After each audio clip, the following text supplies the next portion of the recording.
trade is very important to China, even though it has a very big consumer market and a strong manufacturing base, keeping the prices low. But trade is still very important to China. So cargo flows from China to the rest of the world, and from the rest of the world to China, the volume is massive. And China cargo flows from China or to China, like other cargo flows of other countries, pass through these passages to bring the shipping time shortest possible from one end of the world to the other end of the world. But because of the rise of China and also the increasing worry of the US, these passages are becoming kind of a choking point to China cargo flows. And not only that, even on the usual sea route,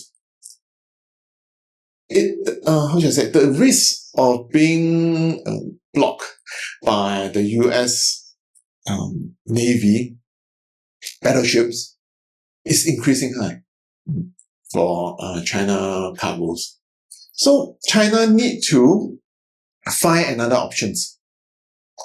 It has found it decades ago, and as you know, it is the North. Hi, Leslie Koo here. So, the Arctic region. What is the advantage of this route? The Arctic region route is the shorter time.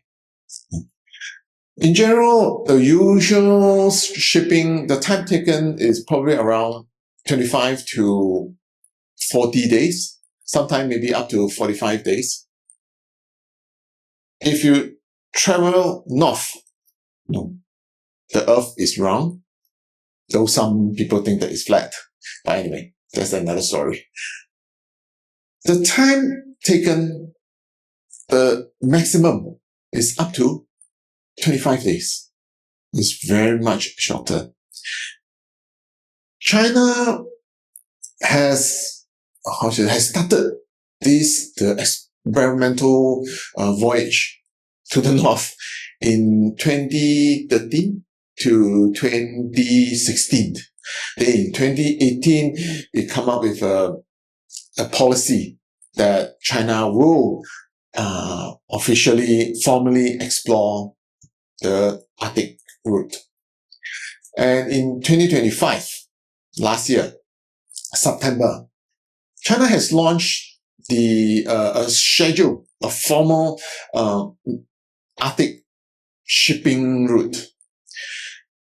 We call it the Expressway, the China-Europe Expressway. And the time taken is 20 days. It's very much shorter compared to 25 to 40 days.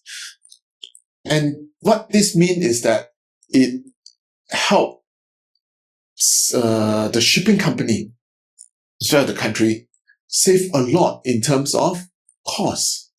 So this is very important, especially to China, especially when the geopolitical risk between China and the US is higher and higher at a very rapid rate.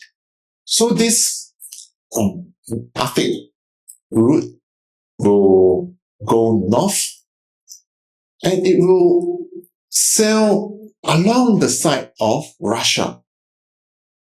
I mean, it's obvious that why China choose sail along Russia compared to the other route along Canada and Greenland. I mean, as for China, Russia obviously is a much more reliable ally compared to the other Western countries.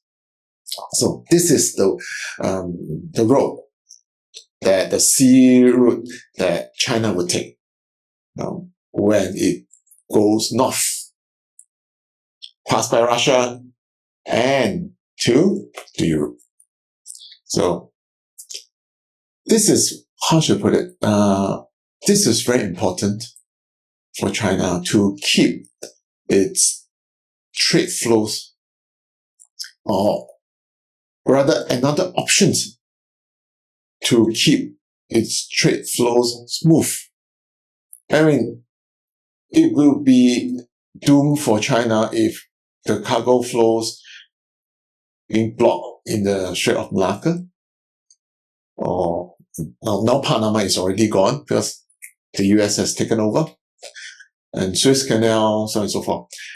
That's why China must find another options. Luckily, it has found it, and it has formally started last year in September. Now, what China needs moving forward? Okay. First of all, China needs to be, to maintain a very good relations with Russia as well as North Korea. Because with Russia and North Korea, it can, China can be assured that its cargo ship, when they sail north after leaving the Chinese port, will be safe, because Japan, so on and so forth, are not likely to mess with China's ships, so long as Russia and North Korea are willing to help to safeguard, to make sure that these ships sailing to the north are not disturbed. So that's one. Another thing is, because we all know when you go to Arctic, a lot of ice, you need a boat or ship that can break the ice in front of the cargo. So I would think that given China's advanced and efficient ship building industry, I believe it will put more resources in developing and advancing better ice-breaking ships, so that the cargo can travel faster, maybe shorter than 20 days. So this is the short term that China can do to build more advanced, better ice-breaking ships.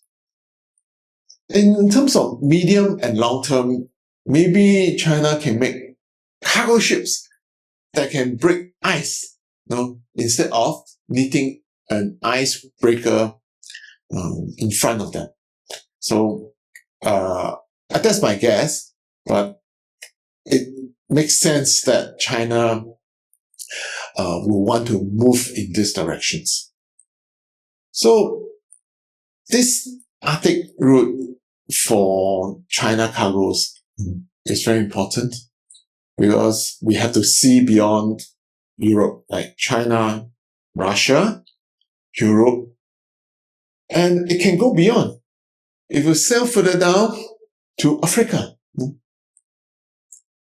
and South America as well, and of course the US. So this route is very important for China, and over a longer term, I would think that it could become one of the most major, if not the most important route that China cargoes use in the coming futures. That's all for this video. Thank you for watching. See you in the next one. Cheers.